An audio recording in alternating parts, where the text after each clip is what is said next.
नमस्कार दर्शकों, आप सभी का स्वागत है दूरदर्शन के कार्यक्रम जनवाणी में। इस कार्यक्रम के माध्यम से हम लोगों से जुड़ी समस्याओं के समाधान व जानकारियाँ आपके समक्ष लेकर आते हैं और इसीलिए आज हमारे चर्चा का विषय बहुत ही खास रहेगा। आज हम बात करेंगे जीपीएफ एवं पेंशन धारकों से संबंधित समस्याएं एवं समाधान। और इसी खास विषय पे आज हमारे बहुत ही खास मेहमान श्री मोहन लाल जी, जो कि वरिष्ठ लेखाधिकारी के पद पर एजी ऑफिस में कार्यरत है, और साथ ही इनके श्री जगमोहन लाल पवर जी, जो कि सहायक लेखाधिकारी के पद पर एजी ऑफिस में कार्यरत है। सर, आप दोनों का हमारे कार्यक्रम में बहुत बहुत स्वागत। सर, जैसे आप सभी जानते हैं कि आज जो हमारी चर्चा का विषय है जीपीएफ एवं पेंशन अधिकारियों की संबंधित समस्या। मैं चाहूँगा कि हम दर्शकों को बेसिक से अपने दर्शकों को बताएं आखिर जीपीएफ होता क्या है और ये किन परिस्थितियों में काटा जाता है और कितने सालों के बाद इसका जो इस्तेमाल है सरकारी कर्मचारी कर सकते हैं।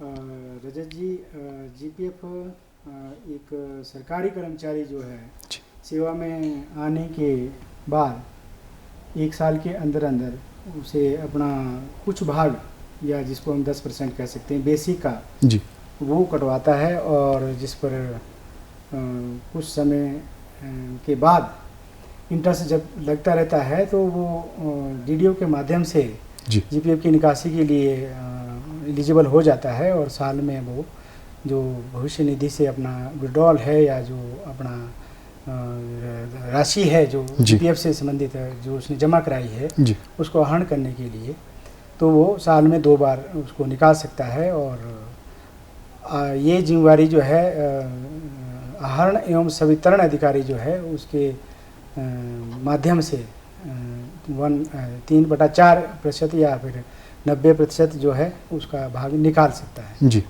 जैसे आपने बताया कि वो अपनी जो उनकी रिक्वायरमेंट है उसके हिसाब से उसको निकाल सकता है। मोहन जी, मैं ये जानना चाहूँगा कि जो जीपीएफ का रेट है बढ़ाया या घटाया जा सकता है? हाँ, ये जो सब्सक्रिप्शन होती है साल में हम 2 बार बढ़ा सकते हैं इसको और 1 बार कम भी कर सकते हैं। जी, और तो साथ ही अगर हम बात करें पेंशन की, हाँ जी, एक जो सरकारी मुलाजिम होता है उसकी ज़िंदगी में पेंशन बहुत एक अहम मानी जाती है। तो पेंशन एक सरकारी जो मुलाजिम है उसके लिए क्यों ज़रूरी है और कितने प्रकार की जो पेंशन है उसके बारे में आप हमारे थोड़े दर्शकों को बताएं। पेंशन है जो 10 साल की रेगुलर सर्विस करने के बाद कोई भी कर्मचारी एलिजिबल होता है जी आफ्टर सुपरनेशन। इसमें 4-5 किस्म की होती है पेंशन। प्रीमच्योर पेंशन होती है, इनवैलिड होती है, कंपलसरी होती है, कंपैशनेट अलाउंस होता है, कई किस्म की होती है पेंशन। जी, जगमोहन जी, अक्सर जब हम पेंशन की बात की जाती है तो एक फैमिली पेंशन भी बहुत ज़्यादा अहम मानी जाती है, क्योंकि अक्सर कई परिस्थितियों में ऐसे सरकारी कर्मचारी हैं उनकी मृत्यु हो जाती है, उसके बाद जो परिवार के लिए बहुत ही जो अहम जो किरदार रहता है, जो फाइनेंशियल सपोर्ट रहता है, वो फैमिली पेंशन का रहता है। तो फैमिली पेंशन किस तरह से जो परिवार है उसका इस्तेमाल कर सकता है और क्या की जो प्रक्रिया है परिवार को अपने जो परिजन की मृत्यु के बाद क्या जो कार्य करने होते हैं उसके बारे में दर्शक। तो रजत जी, जहाँ तक फैमिली पेंशन की बात है, सीसीएस पेंशन रूल 1972 के रूल 54 के अंदर जी फैमिली पेंशन को डिफाइन किया गया है, जिसमें तरह तरह की फैमिली पेंशन को जो अलग अलग सब रूल में वर्णित किया गया है। जी, तो फैमिली पेंशन में सबसे पहले जो एलिजिबल पर्सन है वो पत्नी होती है एक गवर्नमेंट सर्वेंट की, या उनके बच्चे होते हैं। इसमें भी सब कैटेगरीज हैं, इसको 2 कैटेगरी में बांटा गया है या रूल में डिफाइन किया गया है, कैटेगरी 1 और कैटेगरी 2। कैटेगरी 1 में रजत जी पत्नी, उनके बच्चे 25 साल से नीचे या जो अर्निंग जिनकी लिवलीहुड से कम है वो आती है। और कैटेगरी जो 2 है उसमें आपके डिसेबल्ड जो बच्चे होते हैं, अपंग या अनमैरिड डॉटर हो गई, या आपके डाइवर्स डॉटर हो गई, या अनमैरिड हैंडीकैप्ड सन हो गया, ये लोग आते हैं। तो ये भी इनकी जो एलिजिबिलिटी है रजत जी, एक इनकम क्राइटेरिया जो रखा गया है जी उसको फुलफिल करने के बाद होती है। तो उसके लिए उनको जो डॉक्यूमेंट है, परिवार रजिस्टर की नकल हो गई, फॉर्म 3 हो गया, और उनका आय प्रमाण पत्र जो एक सक्षम अधिकारी द्वारा पंचायत सचिव या जो भी एलिजिबल होता है उसके थ्रू जो है अपने आहरण एवं संवितरण अधिकारी के माध्यम से हमारे कार्यालय को भेजा जाता है। इसमें जहाँ तक पारिवारिक पेंशन की बात होती है, परिवार जो है सरकारी कर्मचारी का जो उस पर पूर्ण रूप से आश्रित होता है, तो उनको सरकारी कार्यक्रम या जो कागजात है उनके बारे में भी पूरी जानकारी नहीं होती है। जी जी। तो हमारी यही मतलब इन जो आश्रित लोग हैं उन पर गुजारिश रहेगी भी वो अपने कार्यालय के माध्यम से या वहाँ जाके जानकारी प्राप्त करें जी। और जो भी उसके प्रति दस्तावेज प्रस्तुत करने होते हैं वो उनके थ्रू हमारे कार्यालय को भेज सकते हैं। और इसके अलावा जो आपने कहा कि भी इसका योगदान बहुत होता है, जी, तो जी। एक फैमिली है, सरकारी कर्मचारी है जिसने अपने जीवन के जितने भी साल सरकार को अपनी तरफ से सेवाओं के प्रति दिए हैं, तो जी। सरकार का भी एक दायित्व होता है कि उसके परिवार का भरण पोषण जी अच्छे से चल सके, तो उसके एवज में जो है फैमिली पेंशन जी। जो जारी की जाती मैं इसमें थोड़ा ऐड करना चाहता हूँ। जी, बिल्कुल। जो ये फैमिली पेंशन का चैप्टर है ना, वो लंबा चौड़ा है। जी जी। आज तक हमें भी कई बार देखने को नया नया मिलता है इसमें। जी इसमें अनमैरिड लड़की होती है ना, जी। जब तक वो कमाने लगे या उसकी शादी ना हो, चाहे 50 साल के 60 साल के, कमा जी। नहीं रही है जी, ना जी। शादी हुई है, तो उसको ही फैमिली पेंशन मिलती है जी, जी। बियॉन्ड 25 साल में। जी। बेटे को तो 25 साल मिलती है या जब तक कमाना शुरू कर दे जी। तब तक मिलती है। सर, जैसे अभी आपने बताया कि फाइनेंशियल जो क्राइटेरिया भी रखा जाता है 25 साल भी, तो इसमें कितना वो फाइनेंशियली जो क्राइटेरिया रखा गया है ताकि वो उसकी जो फाइनेंशियल एनुअल जो इनकम है वो कितनी कम होनी चाहिए ताकि वो जो फैमिली पेंशन के लिए वो सीसीएस पेंशन 1972 में इसका भी 2000 उल्लेख किया गया है कि जी। जो आपकी फैमिली पेंशन है वो उसका प्लस डीए का जी। जो प्रति वर्ष जो बनता है उससे ज़्यादा नहीं होनी चाहिए वो। जी। तो उस बेस पे ही वो प्राधिकृत की जाती है। थोड़ा रजिश इसके बारे में बोल देता हूँ। जैसे कोई मिनिमम पेंशन होती है फैमिली पेंशन, जैसे पहले 35 होती है, एक 16 से पहले जी 16 से एक 16,000 9,000 हो गए प्लस डीए जो भी टाइम टू टाइम होता है, वो इनकम क्राइटेरिया हम फिक्स करते हैं जी। इसके लिए। अक्सर सरकारी मुलाजिमों को एक और भी एक जो आशंका रहती है जीपीएफ के संबंधित जो आशंका रहती है कि वो कब इसे बढ़ा सकते हैं, कब इसे घटा सकते हैं। अगर किसी की जो जीपीएफ है सालाना जो 5 लाख से अधिक हो जाए तो उन परिस्थितियों में उन कर्मचारियों को किन किन बातों का ध्यान रखना चाहिए? सामान्य भविष्य निधि को व्यक्ति जो भी इसका सब्सक्राइबर है या जो कटौती करवा रहा है वो 2 साल में 2 बार उसको घटा सकता है और 1 बार बढ़ा सकता है। जी। और जहाँ तक अभी 2022 में एक नोटिफिकेशन आई थी केंद्रीय सरकार द्वारा, जो सरकार ने राज्य सरकार द्वारा भी वो मानी गई है, तो उसमें जीपीएफ की जो मूलतम वेतन है और प्लस डीए है उसको वो कटा सकता है। जी। उसके अलावा एक सीलिंग लगा दी है सरकार ने, 5 लाख से अधिक वो नहीं कटवा सकता है। जी। और यदि उसके बाद भी वो कटवाता है तो उस पर जो इंटरेस्ट दे होगा उस पर भी उसे इनकम जो है वो इनकम टैक्स देना पड़ेगा। जी। तो 5 लाख की सीलिंग सरकार ने अब जी।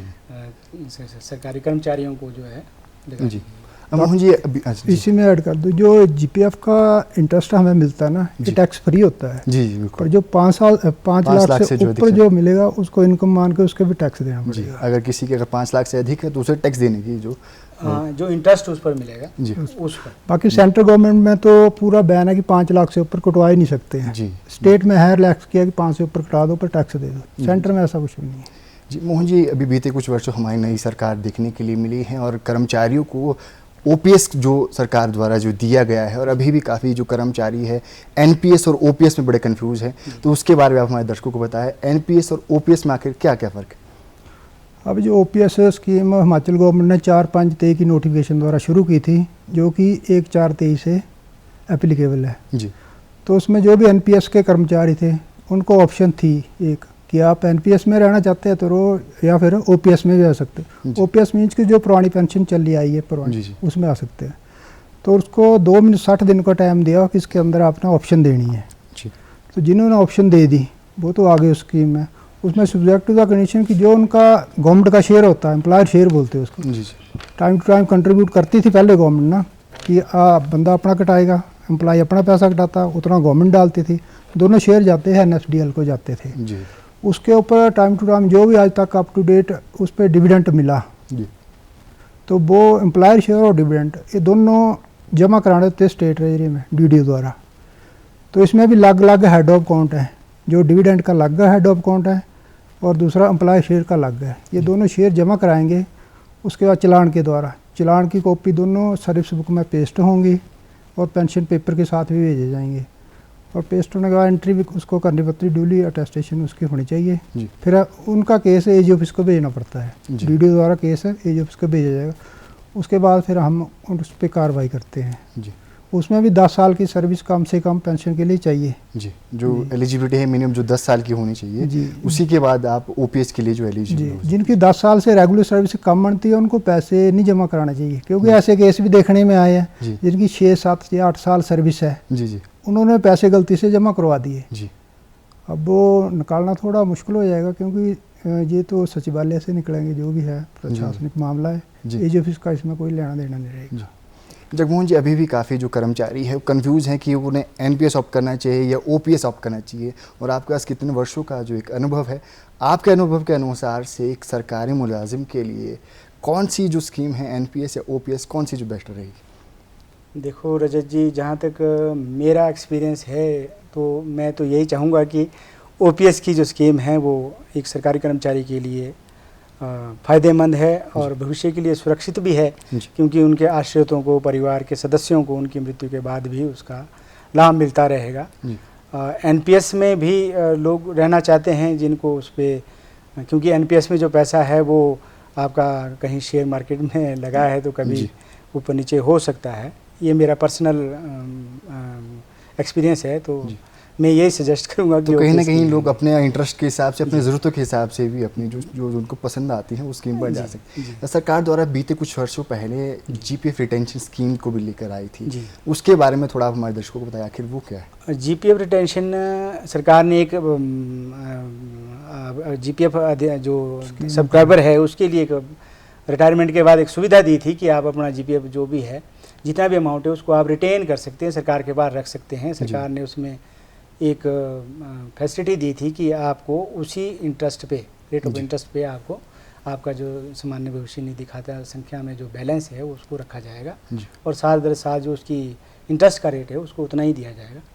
उसमें रजत जी एक मेन जो मैं आपको बताना चाहता हूँ कि जिसमें अविधाता जो है ज़्यादा गलतियाँ करते हैं कि वो अपने विभाग को बोल देते हैं कि मैंने रिटेन कर रखा है और उसमें कोई लिखित कार्रवाई नहीं होती। तो उसमें एक प्रोसीजर है कि अविधाता जो है वो एक एप्लीकेशन लिख के देगा कि मैं अपना सामान्य भविष्य निधि, तो कहीं ना कहीं रिटर्न एप्लीकेशन देना पहले ज़रूरी है। जी, और रिटेन करने के बाद जो आहरण एवं संवितरण अधिकारी है या डीडीओ है उसको एक ऑफिस ऑर्डर निकालना पड़ता है, उसके लिए बाकायदा ज़रूरी है जो। और उसके बाद जो है वो 10B फॉर्म में या 10A फॉर्म में भर कर जो मामला हमारे कार्यालय को रिटेन के लिए भेजना होता है। उसके बाद हम उसको रिटेन करने के बाद जो है मामला रिटेन कर देते हैं और उसका बाकायदा इंटीमेशन जो है विभाग और अभिदाता दोनों को दी जाती है। तो इसमें एक नई चीज़ और देखने को आती है कि जब इसकी स्टेटमेंट इशू होती है तो उसमें एक अमाउंट माइनस या प्लस में होता है, जिसमें अभिदाता बहुत ज़्यादा कन्फ्यूज़ देखे जाते हैं और हमारे कार्यालय को भी बार बार अप्रोच करते हैं कि भाई ये मेरे खाते से इतना पैसा निकाल दिया या जमा हो गया, ये क्या है। तो वो हमारा एक VLC मॉड्यूल है जिसमें हम इसको कैलकुलेट करते हैं, तो वो अमाउंट वो उसको मिलाने के लिए किया जाता है, उसमें किसी प्रकार की राशि कम या ज़्यादा नहीं की जा सकती है। तो एक ये भी एक बड़ा बिंदु है जिस पर रोशनी दी जानी जरूरी थी। रजीश, मैं ऐड में कर सकता हूँ, क्योंकि लोग सोचते हैं मैं रिटायर हो गया पैसे नहीं मैं निकाल सकता, ऐसा कुछ भी नहीं है।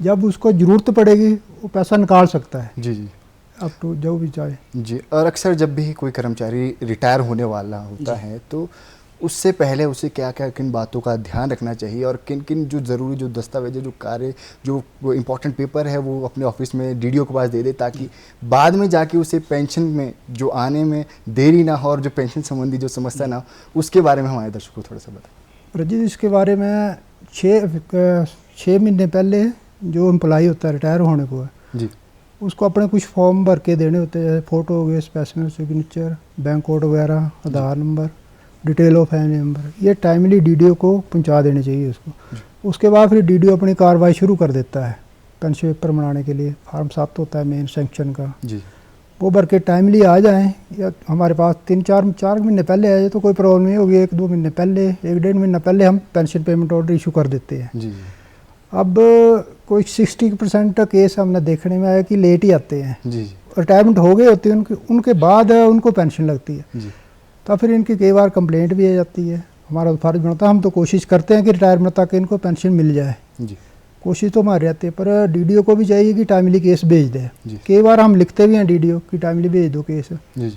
काफ़ी केसेज में नहीं आते, लेट तो होते कहीं ना हैं। कहीं 6 महीने पहले जो आपको अपनी जो प्रक्रिया शुरुआत कर देनी चाहिए, ताकि बाद में जाके आपको ये समस्या नहीं। जगमोहन जी, अक्सर एक और समस्या जो लोगों को आती है कि उन्हें नॉमिनी चेंज करना है। किन किन परिस्थितियों में जो एक कर्मचारी अपना नॉमिनी चेंज कर सकता है और वो कितनी बार अपने नॉमिनी को चेंज कर सकता है? रजत जी, नॉमिनी तो व्यक्ति की अपनी एक स्वैच्छिक इच्छा है, वो कभी भी चेंज कर सकता है और किसी को भी नॉमिनी बना सकता है। जहाँ तक सामान्य भविष्य निधि की हम बात करते हैं, जी। नॉमिनी पेंशन में भी होता है, लेकिन वो फैमिली डिटेल में आता है तो उसमें तो चेंज करने का कोई संभावना नहीं होती है। अगर उसमें कुछ ऐड या डिलीट होता है तो वो बताना ज़रूरी होता है। सामान्य भविष्य निधि में तो नॉमिनी आप किसी को भी बना सकते हैं जी। और वो कभी भी चेंज कर सकते हैं। आप रिटेन मामलों में भी आप रिटायरमेंट के बाद भी उसको चेंज कर सकते हैं। जी। अक्सर लोगों की ये भी शिकायत रहती है कि हमारी पेंशन लेट आ रही है या आ ही नहीं रही है, तो क्या कारण रहता है कि जो लोगों की, जो कर्मचारियों की पेंशन वो लेट आ रही है, और ताकि जो कर्मचारी है इन बातों का ध्यान रखे और ताकि इन समस्या को उनको भविष्य में देखना रजित जी, जैसा जी अभी हमारे मोहन जी ने भी बताया है कि 6 महीने पहले हमारे कार्यालय को जो पेंशन प्रकरण है वो आ जाने चाहिए। इन केस उसमें भी कई बार ऐसा होता है कि किसी कारणवश अगर मामला वापस भी चला जाए तो भी वो समय पर वापस सबमिट होने के बाद भी वो रिटायरमेंट से पहले जो है सेटल हो जाए। जी। पर जहाँ तक लेट की बात है तो मैक्सिमम जो समय देखा गया है आज तक का, हमारा भी एक्सपीरियंस रह गया, तो उसमें यही देखा जाता है कि जब तक पेंशन प्रकरण के मामले जो हैं हमारे पास टाइमली या समय पर नहीं पहुंचेंगे तो पेंशन इशू करने में या उसको प्राधिकृत करने में भी समय लग जाता है। और दूसरा कारण होता है कि नहीं आ रही है या बीच में बंद हो जाती है, जी। तो उसमें जो पेंशन प्रकरण अधिकारी या डिस्ट्रीब्यूशन ऑफिसर है, ट्रेजरी के जितने भी अधिकारी हैं, तो वहाँ पे एक लाइफ सर्टिफिकेट साल में जमा होता है जिसको हमें देना होता है। तो उस कारणवश भी कई बार बंद हो जाती है। तो बहुत से लोग ऐसे हैं जो थोड़ा पढ़े लिखे ना हो तो उन्हें भी ये दिक्कत होती है, तो वहाँ जाके वो अपना लाइफ सर्टिफिकेट दे के उसको इशू करवा सकते हैं। मैं थोड़ा जी ऐड कर दूं फैमिली पेंशन के बारे में। जी। इसमें जब किसी एम्प्लॉय की डेथ हो जाती है जी। तो उसको टाइमली तो नहीं होता, पर डीडीओ को जल्दी से जल्दी उसको करना चाहिए। सबसे पहले जिम्मेवारी है उसके जो फैमिली मेम्बर्स हैं कि डेथ सर्टिफिकेट लेके और अपनी डिटेल फैमिली की दे के डीडीओ को दे दें। कई बार देखने में आया कि डीडीओ अनसेसरी भी उन फैमिली मेम्बर्स को बोलते रहते हैं कि आप ये एफिडेविट लाओ, ये एफिडेविट लाओ। एफिडेविट की कहीं भी ज़रूरत नहीं होता अगर फैमिली है तो। फिर भी अनसेसरी मैंने देखे, आज मैं केस देख रहा, उसमें आधी फाइल तो एफिडेविट से भरी, पावर ऑफ अटॉर्नी बच्चों की लग गई, हस्बैंड था उस लेडी का, फिर बच्चों से भी लिखवा ले, उनकी ज़रूरत नहीं होती। वेस्टेज ऑफ टाइम है और साथ में एफिडेविट की इतनी ज़रूरत नहीं, वो किसी किसी केस में ज़रूरी होता है। तो ये भी डीडीओ को ध्यान में रखना चाहिए कि अनसेसरी किसी को ये ना करें। और तो कहीं ना कहीं साथ में जो कर्मचारी खुद भी और जो परिवार है उनको भी थोड़ा सा एक अवेयरनेस होनी चाहिए, ताकि वो अपना जो टाइम है वो उसमें फालतू कामों में और जो फालतू फैमिली अग्रीड होते हैं उसको तो करना पड़ता है। जो डीडीओ ने बोल दिया कि बाबू ने बोल दिया कि ये ले आओ तो ये ज़रूरत नहीं होती वैसे। जी जी। तो डीडीओ को भी चाहिए इसके बारे में थोड़ा ध्यान रखा है डेथ केस इसमें। कार्यक्रम के माध्यम से हम सभी डीडीओज को भी आग्रह कर सकते हैं कि ऐसे जो मामले हैं उनमें वो तत्परता से कार्रवाई करें और जितना जल्दी हो सके उन मामलों में कार्रवाई करने की। और कोई भी डीडीओ को शंका या किसी को शंका है तो हमारे सभी जो सीनियर अकाउंट्स ऑफिसर हैं उनके वेबसाइट पे नंबर है, फ़ोन नंबर, उनसे कंसल्ट कर सकते हैं जब मर्जी, हम जवाब देते हैं, फ़ोन आते हैं उठाते हैं। जी जी। जैसे आपने बताया कि आपके विभाग से भी अगर किसी को ऑनलाइन, तो घर बैठे अगर किसी ने पेंशन या जीपीएफ से संबंधित अगर जानकारी लेनी है तो वो किस तरह से होगा? वो हमारी वेबसाइट पे सभी लेखाधिकारी, सहायक लेखाधिकारियों के नंबर मौजूद हैं जी। और वैसे भी प्रायः देखने में आता है, तो हम लोगों को भी देर सवेर दिन रात कभी भी फ़ोन आते हैं तो हम सबको गाइडेंस जितनी होती है वो देते हैं और विभाग से भी हम मामले उठाते हैं। जब कोई सफ़रर है या जो पेंशनर है जिसे वहाँ कोई परेशानी आती है तो हमारे पास भी आते हैं और हमको पूरी सहायता करते हैं और विभाग से उनकी जो भी समस्याएं हैं उनका निवारण करवाते हैं। जी। अगर हम बात करें पेंशन रिवीजन की, तो क्या पेंशन भी रिवाइज की जाती है और क्या उम्र के साथ साथ, उम्र बढ़ने के साथ साथ भी क्या पेंशन में रिवीजन होता है? जी रजत जी, पेंशन रिवाइज हमेशा ही होती है। जब भी किसी व्यक्ति की मूल वेतन में परिवर्तन होता है या डीए में परिवर्तन होता है तो रिवाइज होती है, या गवर्नमेंट कोई पॉलिसी में रिवीजन करती है। जैसे अभी आपका 2016 का रिवीजन 6 पे का आया तो उसमें भी रिवीजन हुआ है। प्री 16 पोस्ट 16 में अभी हमारे कार्यालय में जिस पर भारी काम चल रहा है। जी इसके अलावा जो आपने बात करी पेंशन में जो रिटायरमेंट के बाद भी उम्र के हिसाब से 60, 70, 75, 80 तो परसेंटेज के हिसाब से गवर्नमेंट ने एक फिटमेंट दी गई है, जिसके अनुसार पेंशन रिवाइज होती है और वो मूल पेंशन से अलग से दर्शाई जाती है। तो जिसका कार्य जो है टीओ अपने लेवल पे करता है, उसमें महालेखाकार कार्यालय का कोई भी रोल नहीं होता है। तो कहीं ना कहीं उम्र के साथ साथ और ज़रूरत के हिसाब से जो पेंशन को रिवाइज किया जाता है। एक और जो टर्म बहुत ही इस्तेमाल की जाती है कम्यूटेशन ऑफ पेंशन, इसके बारे में हमारे दर्शकों को बताया सरल भाषा में आखिर ये क्या होता है और किस तरह से कर्मचारियों के लिए फ़ायदेमंद होता है। ये कम्यूटेशन ऑफ पेंशन जो होती है ना जी, वो कोई भी पेंशनर है अप टू 40% तक कम्यूट करा सकता है। कम्यूट मीन्स कि वो इकट्ठा ले सकता है, अमाउंट इकट्ठा मिल जाता है उसको अप टू 40%, 10%, 20 जो भी चाहे अप टू 40% ले सकता है जी। उसकी रिकवरी 15 साल होती है जी। 15 साल में उसको पूरा करना पड़ता है। उसके बाद जो रिस्टोर हो जाता है अमाउंट जितना भी लिया है ना, उसके बाद मिलना शुरू हो जाता है उसको। जी जी। अगर हम बात करें पेंशन अदालतों की, तो पेंशन अदालत का भी आयोजन क्या विभाग या सरकार द्वारा किया जाता है ताकि जो लोगों को अपनी जो पेंशन और जीपीएफ से संबंधित जो जानकारियाँ हैं, ये जो शिकायतें हैं, उसके बारे में उन्हें पता चल सके। जी रजत जी, पेंशन अदालत का आयोजन पहले केंद्र सरकार की जो योजना थी, पहले हमारे कार्यालय द्वारा लगाई जाती थी पेंशन अदालत हर डिस्ट्रिक्ट हेडक्वार्टर्स में जाके, जो किसी कारणवश अब बंद हो चुकी है। लेकिन हम चाहेंगे कि उसको दोबारा से शुरू किया जाए। इसमें सभी आहरण एवं समिति अधिकारियों को हमारे कार्यालय को प्रकरण भेजने से पहले किन किन नियमों का पालन या किन किन दस्तावेजों को भेजना है और किस तरीके से भेजना है, कितने समय पूर्व भेजना है और नियमों के अनुसार जांच करने के बाद भेजना है, वो जानकारी दी जाती थी। और बहुत से पेंशनर एसोसिएशन है या जो लोग हैं वो वहाँ आकर अपनी समस्याओं को रखते थे और जो उस पटल पे सॉल्व होती थी। तो आज के समय में वो अभी जारी नहीं है जी। तो हम सोचते हैं कि वो जारी होनी चाहिए जिसमें लोगों को फ़ायदा हो। जी। अगर हम बात करें जीपीएफ में रेट ऑफ इंटरेस्ट की, तो वो कितना मिलता है? रजत जी, आज की डेट में जीपीएफ में जो इंटरेस्ट है वो 7.1% के हिसाब से दिए है हिमाचल सरकार द्वारा। अमूमन हिमाचल सरकार केंद्र सरकार के नियमों को ही ऑप्ट करती है, तो जब कभी चेंज होता है तो सरकार भी उसके बारे में अधिसूचना जारी करती है और समय समय पर उसको तब्दील किया जाता है। और ये क्वार्टरली बेस पे चेंज होता रहता है, अगर गवर्नमेंट चाहे तो क्वार्टरली बेस पे कर सकती है चेंज रेट ऑफ इंटरेस्ट को। जी। एक और जो सवाल जो अहम रहता है कि मैं आपसे फिर से पूछना चाहूँगा कि जो जीपीएफ है, एक कर्मचारी एक समय पे कितना निकाल सकता है और कितने समय के अंतराल बाद वो जो जीपीएफ को दोबारा से निकाल सकता है? इसमें अलग अलग पर्पज़ के लिए होता है जीपीएफ में। किसी अप टू 3/4 निकाल सकता है जी। जैसे मैरिज आ गई किसी की और कोई कई मकान का हो गया, काफ़ी पर्पज़ है इसके लिए ना, लिमिट फिक्स की कितने कितने निकालने। और रिटायरमेंट पे थोड़े दिन पहले तो 6 महीने पहले उसका 90% तक भी निकाला सकता है। जी। हमारे जो दर्शक हैं, अगर आप इस कार्यक्रम से माध्यम से हमारे जो दर्शकों को अगर आप संदेश देना चाहेंगे कि जीपीएफ के बारे में और साथ ही जो पेंशन स्कीम है उसके बारे में अगर आप थोड़ा सा हमारे दर्शकों को संदेश देना चाहें।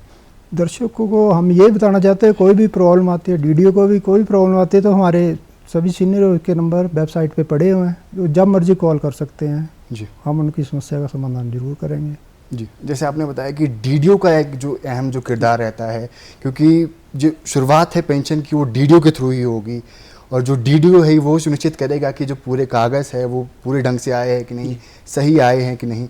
तो एक अहम किरदार डीडीओ का किस तरह का रहना चाहिए और उस डीडीओ को किन किन बातों का ध्यान रखना चाहिए ताकि जो पेंशन जो जिन्हें लगेगी वो आगे चल के इन समस्याओं को से जूझ ना सके।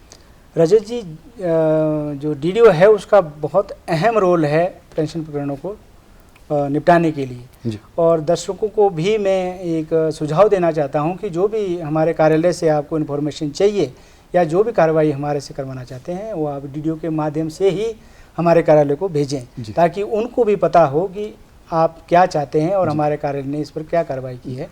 और डीडीओ को, हमारे कार्यालय को कोई भी दस्तावेज भेजने से पहले या प्रकरण भेजने से पहले तो कहीं ना कहीं डीडीओ का किरदार जो अहम रहेगा शुरुआत में। जी सर, मैं आप दोनों का धन्यवाद करना चाहूँगा कि आपने कीमती समय दिया और साथ ही जीपीएफ और पेंशन से संबंधित हमारे दर्शकों को जानकारी दी, इसलिए मैं आप सभी का धन्यवाद करना चाहूँगा।